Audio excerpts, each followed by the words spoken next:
أكبر الله أكبر الله أكبر الله أكبر أشهد أن لا إله إلا الله أشهد أن لا إله إلا الله أشهد أن محمد رسول الله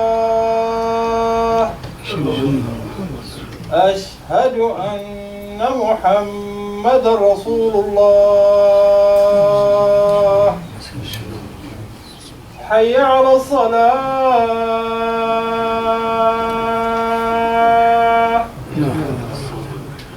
حي على الصلاة حي على الفلاح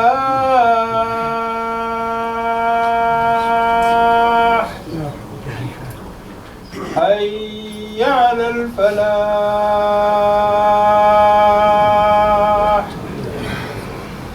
الله أكبر الله أكبر لا إله إلا الله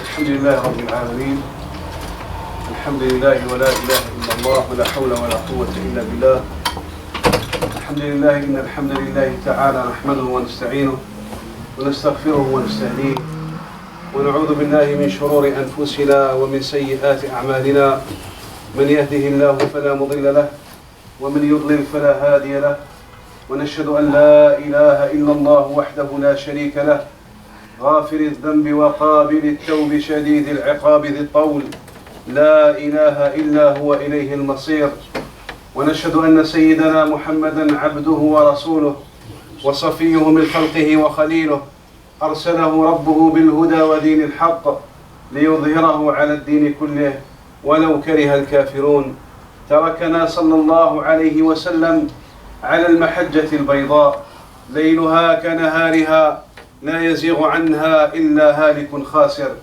أما بعد فإن أصدق الكلام كلام الله تعالى وخير الهدي هدي محمد صلى الله عليه وسلم وشر الأمور محدثاتها وكل محدثة بدعة وكل بدعة ضلالة وكل ضلالة في النار أعاذنا الله وإياكم من النار ثم أما بعد عباد الله ذكرنا في جمعة سابقة موضوع الأخلاق وقلنا أن من حكمة الله سبحانه وتعالى أن جعل الأخلاق هي الأرضية التي يقوم عليها بنيان الإسلام فالشرط الطبيعي والشرط الموضوعي والشرط الابتدائي للمسلم حتى يحمل هذه الأمانة هي أن يكون صاحب أخلاق وقد رأينا كيف كان النبي صلى الله عليه وسلم معروفا في قومه بالخلق الفاضل الكريم حتى تقول أمنا خديجة رضي الله عنها لما نزل عليه الوحي قالت والله لا يخزيك الله أبدا وراحت تعدد كريم أخلاقه وفضائله صلى الله عليه وسلم إنك لا تصل الرحم وتقري الضيف وتكسب المعدوم وتعين على نوائب الدهر إلى غير ذلك من الأخلاق التي كان يتحلى بها النبي صلى الله عليه وسلم.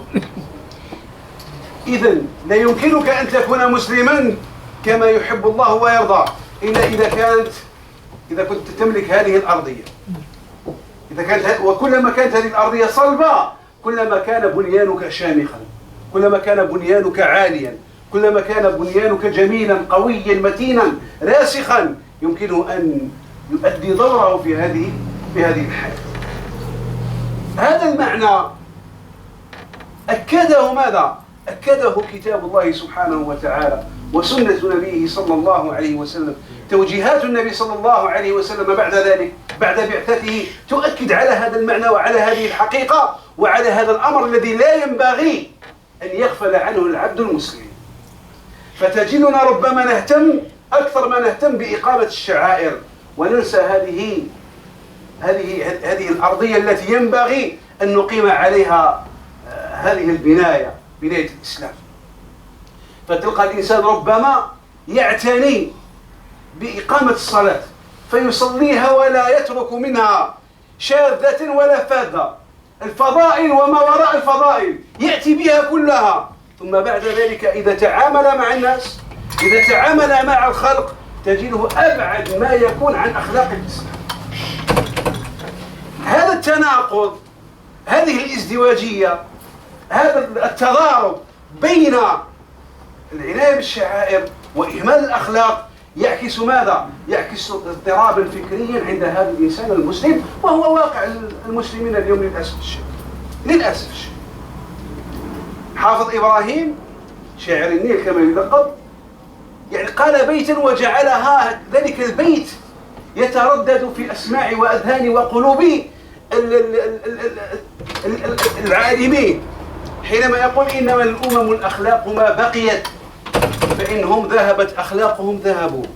إنما الأمم الأخلاق ما بقيت فإنهم ذهبت أخلاقهم ما بقيوا. يعني هذه الأمة أو غيرها إنما تبقى بأخلاقها إذا تمسكت بالقيم بالأخلاق. بقيت هذه الأمة ورسخت أقدامها وثبتت أركانها وأثمرت أشجارها.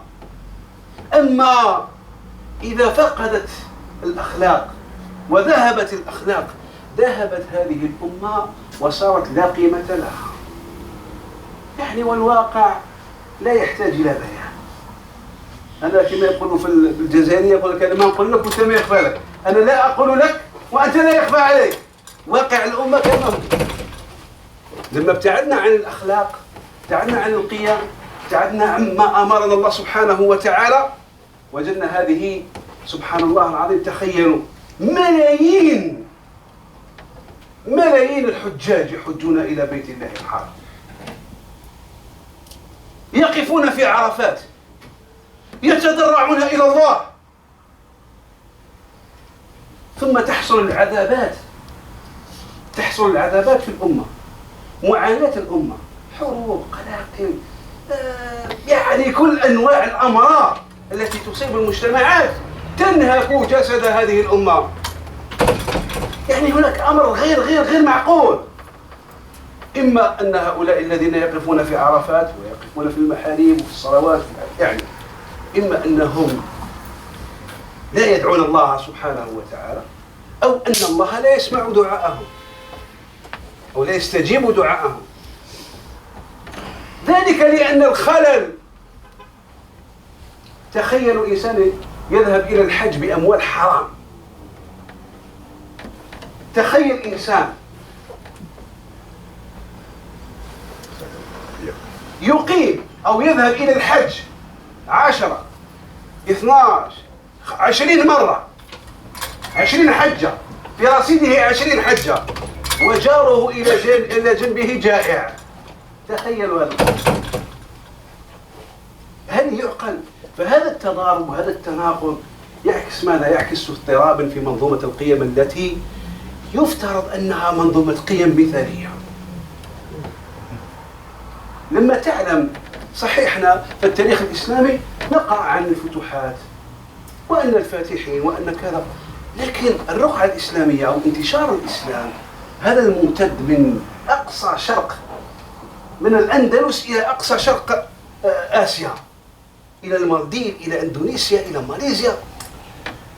هناك بلدان، هناك يعني ثلث هذه الرقعة ثلثها لم تطأها جيوش الفاتحين، لم تعرف قتالا ولا مواجهة. كيف دخل الإسلام إلى أكبر دولة إسلامية في اليوم يعني من حيث عدد السكان اللي هي إندونيسيا؟ كيف دخل الإسلام إلى ماليزيا؟ كيف دخل الإسلام إلى سنغافورة؟ كيف دخل الإسلام إلى المالديف؟ لا جيوش ولا دبابات ولا طائرات ولا أي شيء، لكنها الأخلاق. أخلاق التجار المسلمين. تاجر يفترض أنه التاجر يفترض أنه يسعى من أجل الكسب وجمع المال، لكنه كان مسلما شامخا بإسلامه، شامخا بأخلاقه. دينه، أخلاقه، تعاملاته أعلى من الطلب الذي يطلبه، من الدنيا التي يسعى إلى تحصيلها، من المال الذي يسعى إلى جمعه. فكان يبيع بمعاملاته، يبيع هذه القيم لمن يريدها وبالمجان. فأمم دخلت في الإسلام، أمم اعتنقت هذا الدين لما رأت هذه الأخلاق، لما رأت هذه السلوكات، لما رأت هذه المعاملات. وسبحان الله، النبي صلى الله عليه وسلم لم يترك لنا شيئا. النبي صلى الله عليه وسلم نبهنا إلى خطورة هذا التناقض بين أداء الشعائر وسوء الأخلاق، لما قال صلى الله عليه وسلم لأصحابه: أتدرون من المفلس؟ أتدرون من المفلس؟ قالوا: المفلس فينا من لا درهم له ولا متاع، يعني لا مال له، صعلوك لا مال ولا أي شيء، لا متاع، لا عقار، لا سكن، لا سيارة، لا شيء. فقال صلى الله عليه وسلم: إنما المفلس من أمتي. هذه المقاييس المختلفة والمعايير المختلفة والتعاريف المختلفة عما يعرفه الناس. إنما المفلس من أمتي من أتى يوم القيامة بصلاة وزكاة وحج وصوم، يعني لم يترك شيئا من أركان هذا الدين، لم يترك شيئا من هذه الشعائر: الصلاة، الصيام، الحج، الزكاة، يعني قام بكل الأدوار التي يقوم بها المسلم عادة.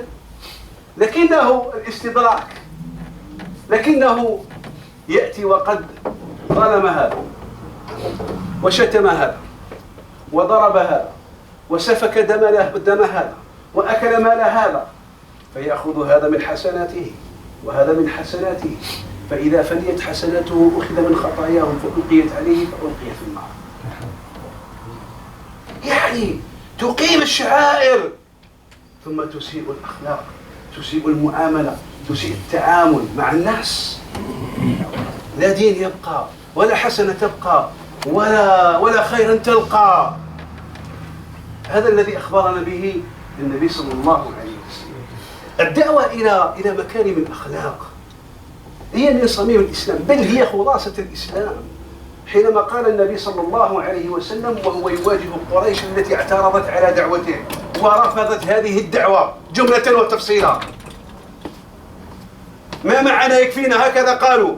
فالنبي صلى الله عليه وسلم لأنه يعرف هذو كفار قريش، هذو المحاربين للإسلام، لأنه يعرف تقديرهم للأخلاق وعنايتهم بالأخلاق، قال: إنما بعثت لأتمم مكارم الأخلاق، إنما بعثت لأتمم مكارم الأخلاق أو صالح الأخلاق، كما جاء في بعض الأخلاق.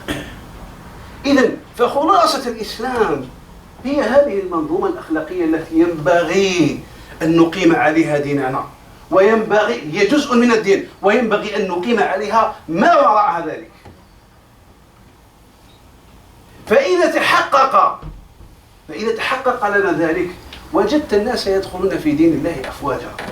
بالله عليكم كلكم يعرف القصة التي ذلك الرسول الرومي، رسول من روما، أتى إلى الخليفة عمر بن الخطاب، فراح يسأل عن عمر: أين أميركم؟ أين أميركم؟ فقالوا له: اذهب من كذا، إذا كان تجد رجلا ممدودا فاسأله، تجد رجلا ممدودا فاسأله. فيذهب الرجل فيجد رجلا ممدودا على الأرض يفترش التراب، تخيلوا، يفترش التراب،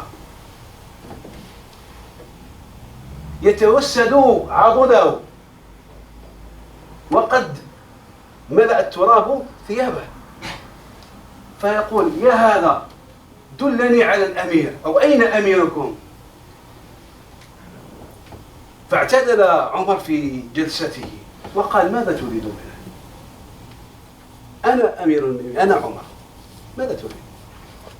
فقال: سبحان الله، يعني وهو يردد مع نفسه: عدلت فأمنت فنمت يا عمر، لا حشم ولا خدم ولا أي شيء.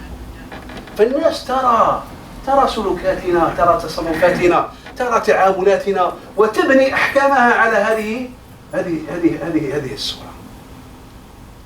إذا نحتاج ماذا؟ نحتاج أن نستعيد هذه المنظومة، ونعمل على تمتينها، ونعمل على ترسيخها، ونعمل على أن نجعلها حاكمة لنا في تعاملاتنا جميعا. هناك أمر ثاني مهم جدا، وهو أن هذه الأخلاق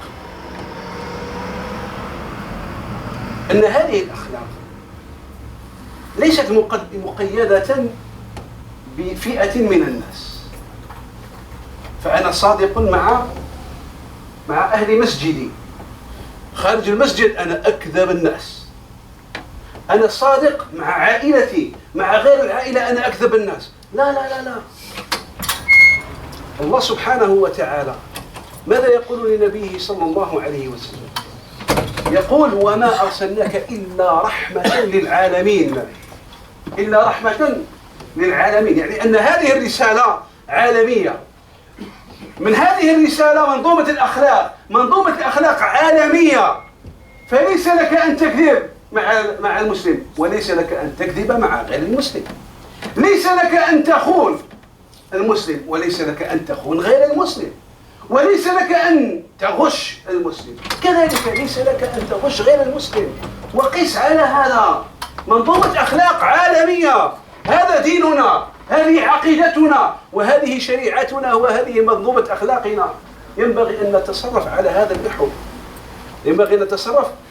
النحو، حتى نعيد لهذا الدين يعني نفوذه وجاذبيته وتأثيره وصورته الجميلة. فنسأله تعالى أن يهدينا، وأن يصلح حالنا، وأن يتوب علينا، وأن يغفر ذنوبنا، وأن يوفقنا لكل خير. أقول قولي هذا واستغفر الله لي ولكم فاستغفروه إنه هو الغفور الرحيم.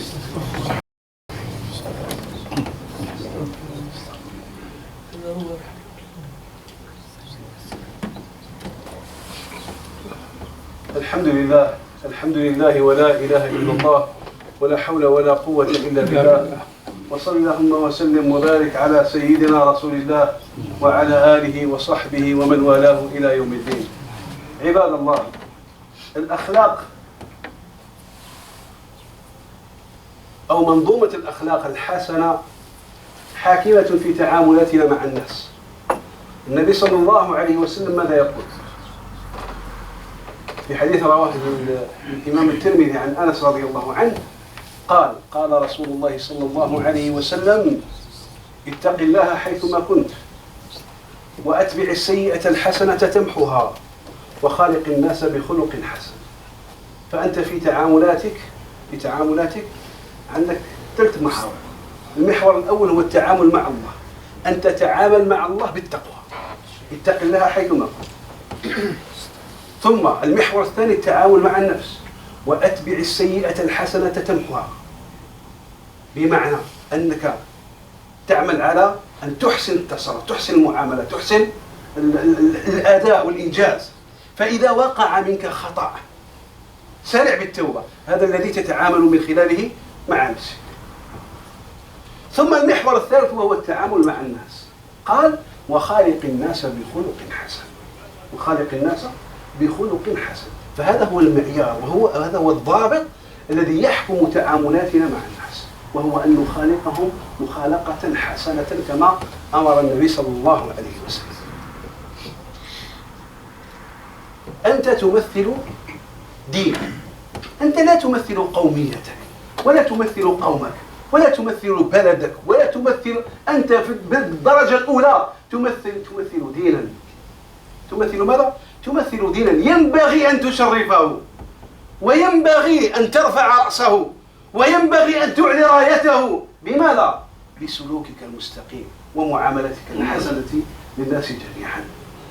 النبي صلى الله عليه وسلم مرت علينا قصة الأعرابي، وكيف تحول هذا الأعرابي من غاضب ساخط إلى ولي من أولياء النبي صلى الله عليه وسلم.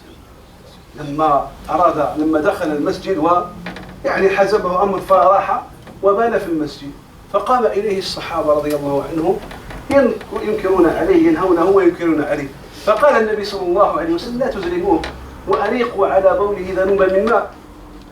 فلما قضى وفعل ما فعل ورأى ما رأى جاء إلى النبي صلى الله عليه وسلم فأخبره النبي صلى الله عليه وسلم بأن هذه المساجد إنما جعلت للذكر والصلاة وإنما لم تبنى لمثل هذه الأشياء. فالرجل لما رأى تصرف الصحابة ورأى تصرف النبي صلى الله عليه وسلم، والنبي صلى الله عليه وسلم هو المعيار والنموذج، هو المرجع، قال قولته الرائعة: اللهم ارحمني ومحمدا ولا ترحم سوانا أحدا. فقال له النبي صلى الله عليه وسلم: لقد حجرت واسعا. إذن فينقلب بالمعاملة الحسنة هذا المسيء ينقلب إلى محسن، ينقلب إلى محب، ينقلب إلى ولي. ادفع بالسيئة الحسنة تمحها، عفوا ادفع بالتي هي أحسن، فإذا الذي بينك وبينه عداوة كأنه ولي حميم. الأمر لم يتوقف عند الأعرابي. لما تذكر عكرمة بن أبي جهل. أبو جهل كان كما أخبر النبي صلى الله عليه وسلم فرعون هذه الأمة، كان أشد الناس عداوة لرسول الله صلى الله عليه وسلم، حرب عن الإسلام والمسلمين، حرب. ولم يكن ابنه عكرمة أقل عداوة منه، خاصة بعد مقتل أبيه في غزوة بدر. فكان يحمل ماذا؟ يحمل غلا وغضبا وكراهية لرسول الله صلى الله عليه وسلم، يعني لا يضاهيها أي أحد. بعد فتح مكة، أسلم عكرمة، أسلم مكرها، أسلم مكرها، يعني بعد انتهى الأمر. أمامك خيارين: إما أن تهجر البلد تفر بجلدك، أو أن تخضع لسلطان الإسلام والمسلمين. فالنبي صلى الله عليه وسلم كيف يعاملها؟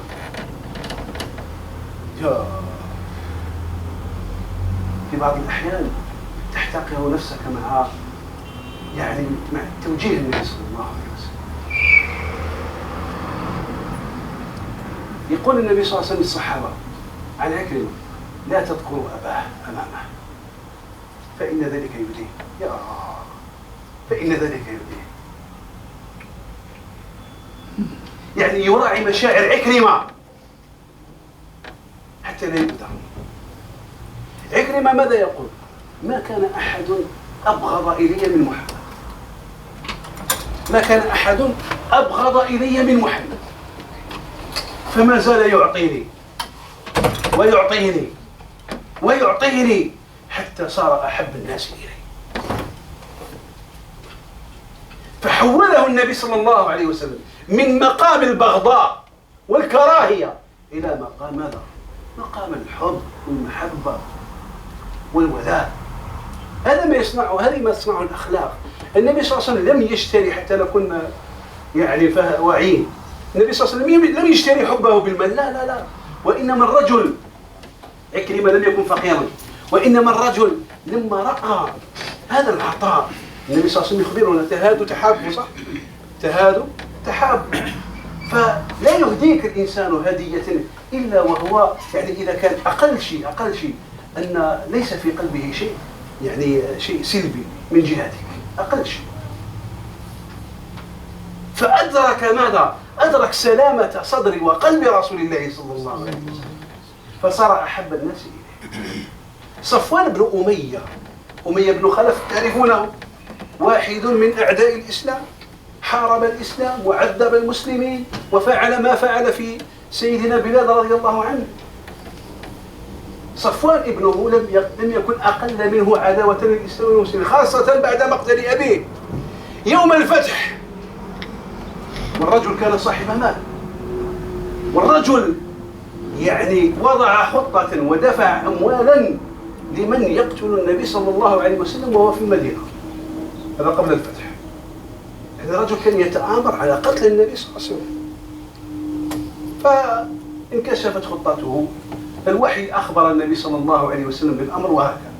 المهم بعد الفتح هؤلاء المجرمين الذين ناصبوا النبي صلى الله عليه وسلم العداء، والذين حاربوا الإسلام والمسلمين ولم يتوقفوا لحظة عن حرب الإسلام والمسلمين، يوم الفتح ماذا ينتظرون من قائد كسر شوكتهم ودخل ديارهم وأسقط رايتهم. ماذا ينتظرون؟ الانتقام، هذا الطبيعي، هذا أمر طبيعي عند الناس. إن الملوك إذا دخلوا قرية أفسدوها وجعلوا أعزة أهلها أذلة، وكذلك يفعلون. هذا المنطق البشري.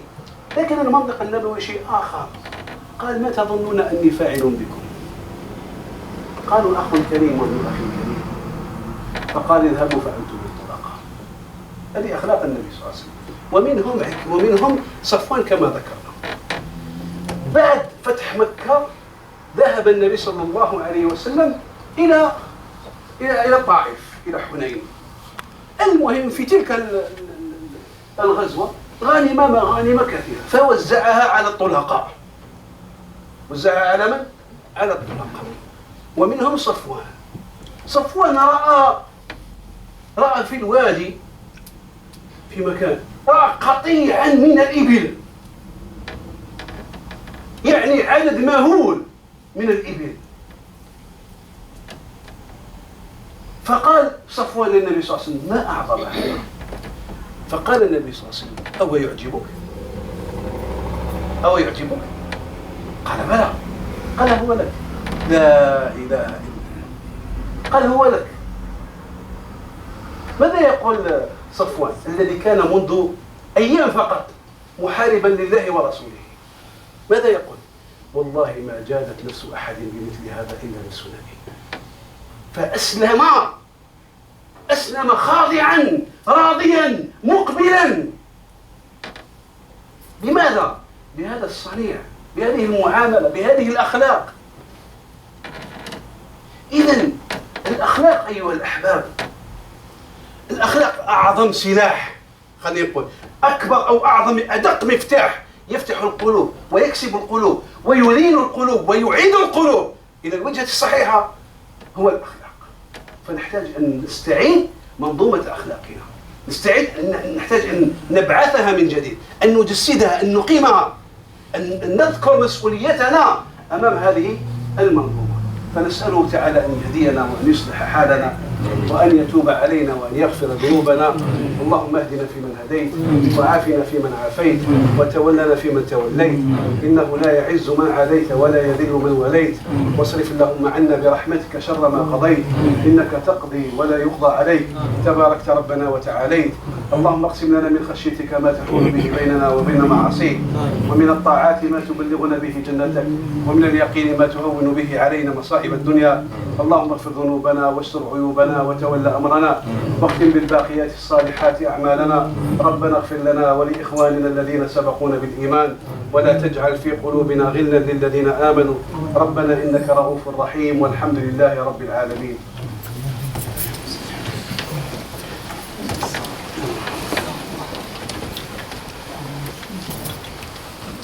الله أكبر الله أكبر. أشهد أن لا إله إلا الله، أشهد أن محمدا رسول الله. حي على الصلاة، حي على الفلاح، قد قامت الصلاة، قد قامت الصلاة. الله أكبر الله أكبر. لا إله إلا الله. شكرا.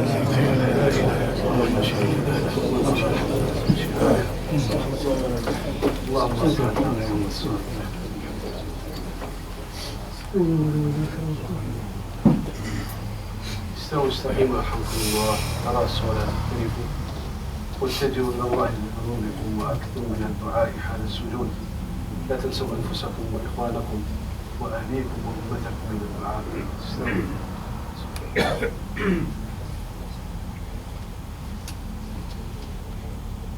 الله أكبر.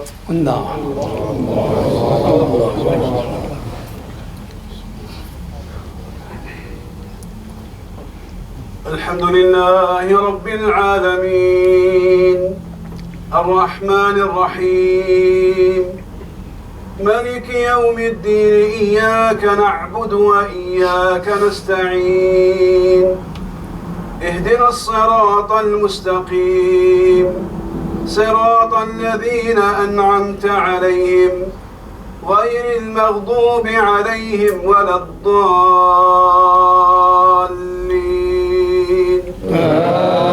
آمين.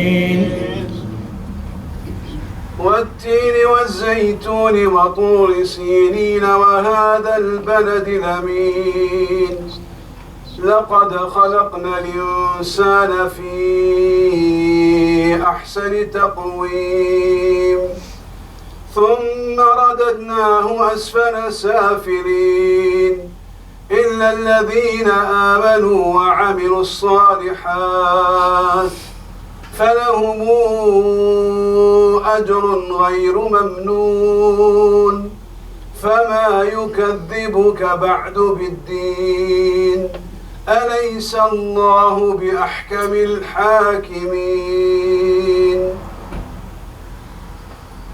الله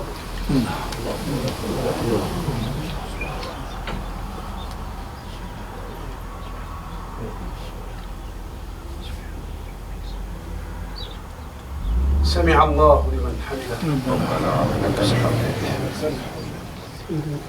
الله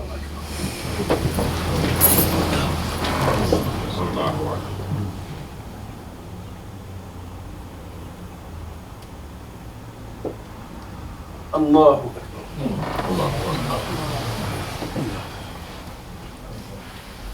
الله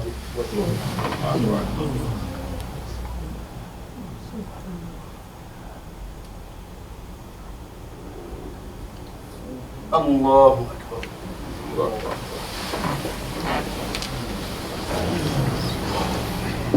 الحمد لله رب العالمين الرحمن الرحيم ملك يوم الدين إياك نعبد وإياك نستعين اهدنا الصراط المستقيم صراط الذين أنعمت عليهم غير المغضوب عليهم ولا الضالين.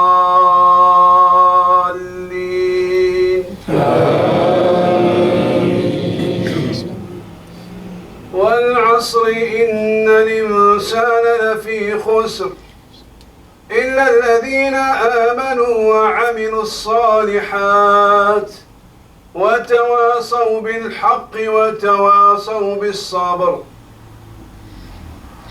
الله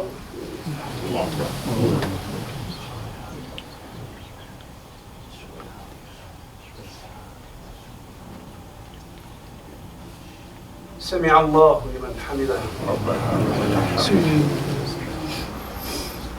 الله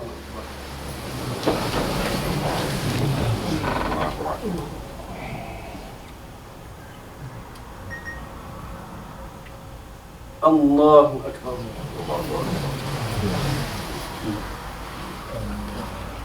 الله أكبر.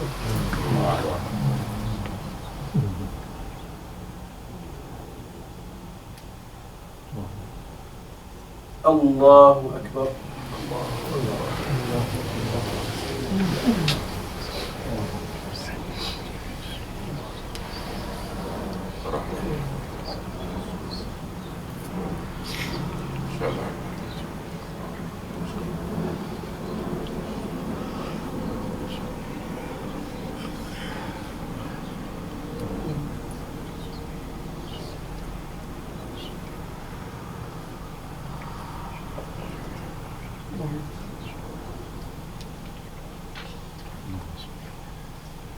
السلام عليكم ورحمة الله. السلام عليكم ورحمة الله. السلام عليكم.